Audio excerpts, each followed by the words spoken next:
విజయవాడలోని పుస్తక మహోత్సవంలో సందడి వాతావరణం నెలకొంది. వేలాది బుక్స్ ఒకే చోట లభిస్తుండటంపై పుస్తక ప్రియులు సంతోషం వ్యక్తం చేస్తున్నారు. ఇలాంటి ప్రదర్శనతో నేటి తరాలకు పుస్తక పఠనంపై ఆసక్తి పెరుగుతుందని పలువురు అభిప్రాయపడుతున్నారు.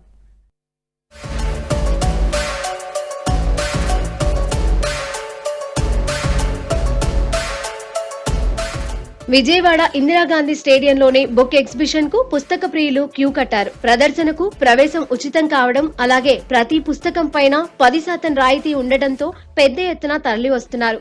జనవరి 12 వరకు రోజు మధ్యాహ్నం 2 గంటల నుంచి రాత్రి 8:30 గంటల వరకు ఈ పుస్తక ప్రదర్శన కొనసాగనుంది.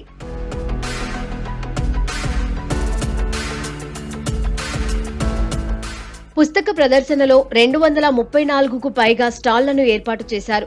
ఓనమాలు నేర్చుకునే దగ్గర నుంచి జీవిత పాఠాలు వల్లించే రచనలు, గ్రంథాలు, మహాభారత, రామాయణ, భాగవత కథలకు సంబంధించిన ఎన్నో పుస్తకాలు ప్రదర్శనలో ఉన్నాయి. ఇలాంటి ప్రదర్శనతో నేటి తరాలకు పుస్తక పఠనంపై ఆసక్తి పెరుగుతుందని పలువురు అభిప్రాయపడుతున్నారు.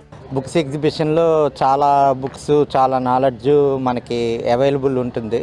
అన్ని బుక్స్ ఒకసారి వెరిఫై చేసుకుని మనకు కావాల్సిన పుస్తకాలు, మనకు కావాల్సిన సబ్జెక్ట్లో దొరకడం అనేది బుక్స్ స్టాల్కి వెళ్ళినప్పుడు మనకి పాసిబిలిటీ ఉండదు. బుక్స్ ఎగ్జిబిషన్లో వేరియస్ పబ్లికేషన్స్ తాలూకా బుక్స్ అన్నీ కూడా ఒక దగ్గర పెట్టడం వల్ల మనం ఒకసారి చూసుకుని ఆ కంటెంట్ నచ్చిన బుక్స్ని మనం కొనుక్కోవడానికి అవకాశం ఉంటుంది. నేటి తరానికి పఠనంపై ఆసక్తి పెంచేందుకు ఏటా విజయవాడ నగరంలో నిర్వహించే పుస్తక ప్రియుల పాదయాత్రను జనవరి 6న సాయంత్రం 4 గంటలకు నిర్వహించనున్నారు. మొగల్రాజపురంలోని సిద్ధార్థ కళాశాల నుంచి ఆరంభించి పుస్తక మహోత్సవ ప్రాంగణానికి పాదయాత్ర చేరుకోనుంది.